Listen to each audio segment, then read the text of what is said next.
La tregua de Navidad ha finalizado, y la miseria del combate vuelve para atormentar los corazones de los hombres. Las grandes potencias vuelven a lanzar a miles de sus propios soldados contra las ametralladoras enemigas, sin saber que estarían a un paso de su propia aniquilación. En esta serie de videos veremos cómo la mayoría de los grandes imperios que participaron en esta carnicería cayeron en desgracia, por lo que si les interesan estos temas no olviden suscribirse, y si tienen alguna opinión diferente con respecto a lo dicho en este video, te animo a dejarlo en los comentarios. En fin, sin más que decir, comencemos.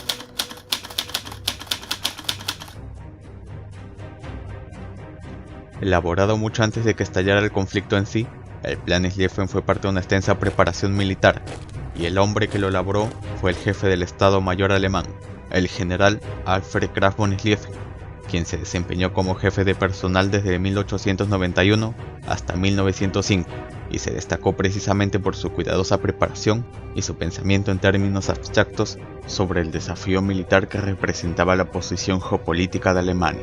En el medio de Europa, el imperio alemán podría verse obligado a luchar tanto contra Francia en el oeste como contra Rusia en el este, por lo que el Plan Schlieffen era una concepción abrumadora y audaz de cómo lograr la victoria en un conflicto librado en dos frentes. Primero, aniquilando a Francia velozmente, y luego atacando a la gran potencia rusa.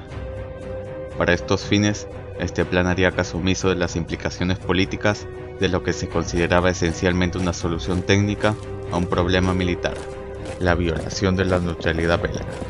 Bélgica tenía pues, con este plan, su destino sellado en caso de un conflicto que a todas luces se planteaba inevitable. Aquella estrategia planteaba la invasión de Bélgica por el norte de Luxemburgo y el posterior avance por todo el país antes de entrar en Francia, para finalmente terminar por describir un arco en torno a París, logrando una victoria decisiva en un plazo de poco más de unas 6 semanas. Con su brillante plan, los alemanes esperaban con cariño que el propio París estuviera cercado, y que esto representaría una obra maestra militar, una batalla de aniquilación. Pero si el plan fracasaba, Alemania no solo podía verse atrapada en medio de un conflicto librado en dos frentes, sino que además tendría que lidiar con un enemigo adicional: el Imperio Británico.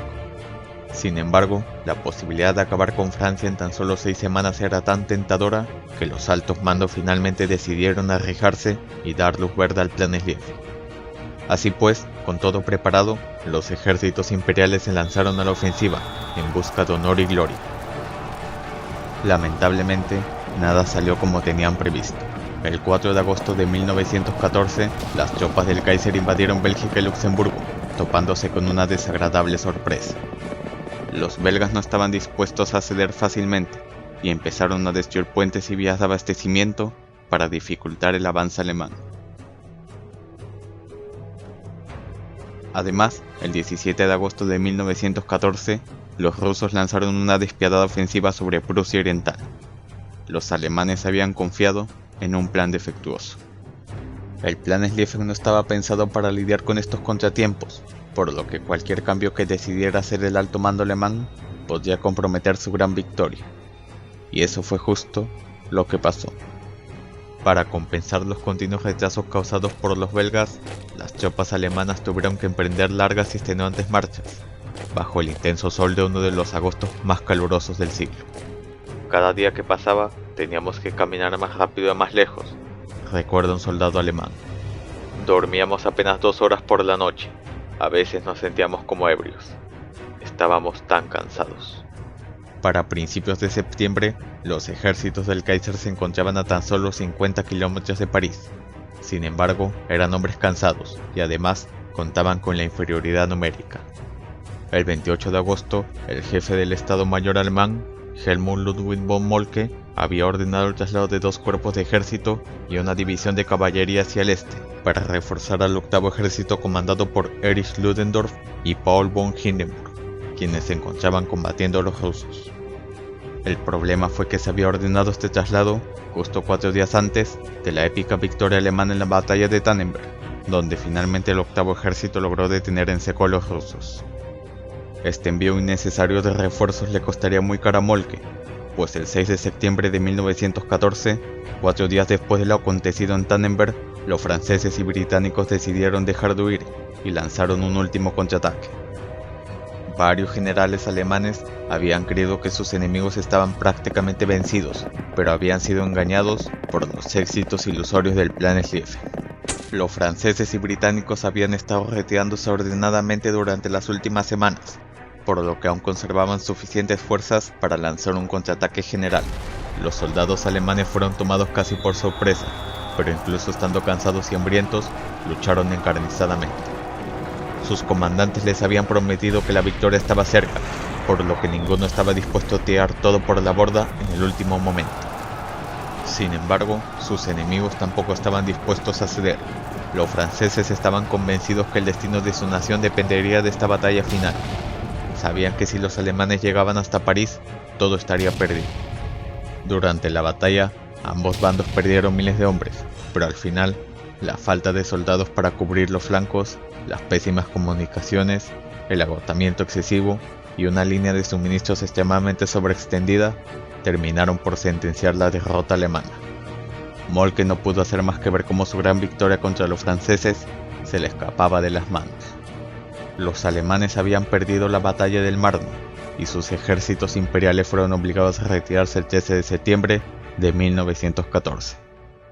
Con el plan Schlieffen hecho cenizas, Moltke se presentó ante el Kaiser y, según cuenta la leyenda, le dijo: Su Majestad, hemos perdido la contienda. Aunque sus planes iniciales fracasaron, el gran imperio alemán todavía seguía en pie. Sin embargo, después del final de la Guerra de Movimientos en 1914, su mejor esperanza se convirtió en sobrevivir a sus enemigos. Alemania tenía aquí la gran ventaja de que su ofensiva inicial, aunque fracasó en sus objetivos más amplios, todavía les había dejado en control de casi toda Bélgica y de la región industrial más próspera de Francia. Sus enemigos tenían que recuperarlo, y Alemania simplemente podía atrincherarse y defenderlo. La tecnología disponible de la época significaba que la defensa tenía enormes ventajas sobre el ataque. Los aliados sufrirían inevitablemente muchas más bajas que los alemanes, por lo que esperaban que la constante fuga de soldados muertos y heridos y el creciente costo financiero del conflicto eventualmente haría que sus oponentes tiren la toalla. Así que aquí llegamos a la segunda razón por la que Alemania perdió: su gobierno. Los alemanes habían demostrado que no podían ser expulsados, excepto mediante una larga y dura batalla de desgaste, por lo que llegado el momento se podría ofrecer términos de paz relativamente generosos. Lamentablemente, el Kaiser Guillermo II estaba cada vez más alejado de la realidad y del proceso político de toma de decisiones, vacilando entre derrotismo total y los sueños de victoria. Además, su influencia decaía, e inevitablemente su falta de habilidad en materia militar lo condujo a una progresiva dependencia de sus generales, ocasionando que el imperio alemán se convirtiera en una dictadura militar, bajo el control del vencedor de Tannenberg, Paul von Hindenburg, y su adjunto, Erich Ludendorff. Estos dos querían sacar el máximo provecho de la debilidad de sus enemigos, por lo que cuando finalmente hubo una oportunidad de deponer las armas y negociar, la tacharon tajantemente. Esta oportunidad había llegado por la parte más débil del bando de los imperios centrales, el Imperio Austrohúngaro. A finales de 1916 y comienzos de 1917, este imperio era el que más problemas internos poseía, dada su compleja composición de naciones, pueblos, lenguas y religiones distintas, por lo que era la parte más interesada en que se llegara a una paz sin victoria, desde la convicción de que si Alemania era vencida, el imperio que se dirigía desde Viena desaparecería. Su propio emperador, Carlos I de Habsburgo, era consciente de esto, y desde que subió al poder el 26 de noviembre de 1916, había estado intentando sacar a Austria-Hungría del conflicto. Para lograr estos fines, el joven emperador había logrado entablar conversaciones de paz con Francia y el Imperio Británico, comprometiéndose a negociar con su aliado germano sobre la devolución de Alsacia y Lorena. Pero para Berlín, todo esto era inaceptable, demostrando la creciente tensión entre los dos aliados. Los británicos y franceses no veían con desagrado la iniciativa austriaca, pero la negativa alemana de entregar Alsacia y Lorena a cambio de territorios austrohúngaros terminaron por complicar las negociaciones, que finalmente fracasaron. Estaba claro que Hindenburg y Ludendorff solo veían un único camino para alcanzar la paz: una victoria total.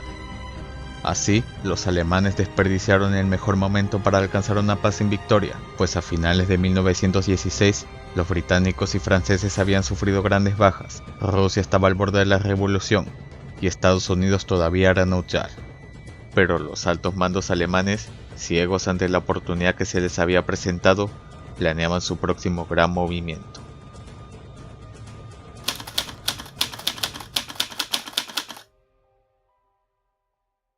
El bloqueo británico a través del Mar del Norte y el Canal de la Mancha había cortado el flujo de suministros, alimentos y combustibles para Alemania, por lo que el 1 de febrero de 1917, el alto mando alemán autorizó volver a la política de guerra submarina y destructiva, que tenía como objetivo hundir más de 600.000 toneladas de transporte marítimo al mes. Alemania ya estaba experimentando escasez de alimentos y había impuesto un servicio obligatorio impopular tanto en las fuerzas armadas como en la industria. Los altos mandos esperaban deshacer el bloqueo británico de los principales puertos de suministros alemanes y sacar al Imperio Británico de la contienda en tan solo un año. Pero a estas alturas, semejante iniciativa constituía una clara provocación a Estados Unidos, cuyo recién elegido presidente, Woodrow Wilson, no tardó en comunicar al Imperio Alemán que, de mantener activos sus submarinos, no tardaría en pasar de las palabras a los hechos. La respuesta alemana fue intensificar la producción de sumergibles. Berlín no estaba en condiciones de renunciar a las virtudes de su mejor arma, y los tiburones de acero germanos volvieron a las profundidades. Lo que no había podido ganarse en la superficie, debía ganarse bajo la misma, y, entre febrero y marzo, más de 500.000 de barcos enemigos, muchos de ellos mercantes neutrales, fueron presas de estos cazadores solitarios. Dentro de las altas esferas de la Marina Imperial Alemana, se sabía que los ataques indiscriminados de los U-Boats terminarían precipitando la entrada de Estados Unidos en la contienda. Guillermo II también era consciente de esto, pero según su criterio, el impacto estadounidense en Europa no sería tangible hasta 1919. Para entonces, los sumergibles germanos habrían estrangulado Gran Bretaña y Francia. Los combates en el mar pronto verían sus primeros éxitos, y Gran Bretaña empezó a sufrir escasez de suministros. Sin duda, en términos globales, 1917 fue el peor año para las potencias aliadas, pero los hechos acontecidos en el mismo resultaron claves para determinar la participación de Estados Unidos en la contienda, siendo el famoso telegrama Zimmermann la gota que colmó el vaso en la paciencia de Washington. El 2 de abril de 1917, el presidente Wilson se dirigió al Congreso estadounidense en los siguientes términos: los presentes ataques submarinos de los alemanes contra el comercio es una guerra contra la humanidad. Es una guerra contra todas las naciones. Han sido hundidos barcos americanos. Han sido arrebatadas vidas americanas. Pero los barcos y las vidas de otras naciones neutrales y amigas también han sido enviados a las profundidades. No ha habido discriminación alguna. El desafío es para toda la humanidad. La entrada de Estados Unidos en la contienda marcaría, inevitablemente, un antes y un después en el devenir de los acontecimientos, constituyendo un puntal clave para la causa aliada. Si bien no sirvió para frenar la acción de los U-Boats, poco a poco, y gracias a elevadas inversiones de capital, se pudo proporcionar a los barcos mercantes escoltas de destructores, aviones y dirigibles, útiles para detectar submarinos. El pasar del tiempo y la falta de materias primas, sumados a los elevados costes productivos y la lentitud de las cadenas de montaje, limitaron el suministro a la Marina Imperial Alemana de los submarinos necesarios para mantener la presión sobre las potencias aliadas, y los ataques pasaron de hábito a anécdota en pocos meses. El proyecto dirigido a la producción de entre 25 y 35 unidades mensuales se reveló irrealizable. Los U-Boats además habían perdido el factor sorpresa, y los oficiales la ven los mismos como arma decisiva. En 1918, la cifra de hundimientos cayó a sus niveles más bajos desde el comienzo del conflicto. Las tripulaciones estaban cansadas y desmoralizadas, pues de cazadores habían pasado a presas. Finalmente, el 9 de noviembre, las naves que aún estaban activas recibieron la orden de regresar a sus puertos de origen. La rendición de Alemania era cuestión de horas. Alemania ingresó en uno de los mayores conflictos bélicos de la historia de la humanidad, con una serie de problemas derivados del orgullo jactancioso y de la percepción de su propio poder. No tenían una gran supervisión estratégica, lo que creó rivalidades internacionales y trastornó el equilibrio de poder en Europa. Alemania entró en la contienda con un plan estratégico defectuoso y sin contingencia en caso de que éste fallara. Los alemanes perdieron la Primera Guerra Mundial en el Marne, ya que estableció el bloqueo naval británico como un problema a largo plazo que los privaría de los recursos necesarios para llevar adelante el conflicto. Y aunque se plantearon ideas para tratar de negar estos problemas, solo se refirieron a problemas inmediatos. Nunca se tuvo en cuenta lo que vendría después, con consecuencias más que nefastas. Igualmente, el gobierno solo contribuyó a la caída de su propio imperio, pues solo veían la victoria total como la única solución a todos sus problemas. Cuando finalmente se dieron cuenta que la cosa ya no daba para más, era demasiado tarde. La Triple Entente ya no estaba dispuesta a negociar, pues la entrada de Estados Unidos, aunque algo sobrevalorada, les había asegurado la victoria.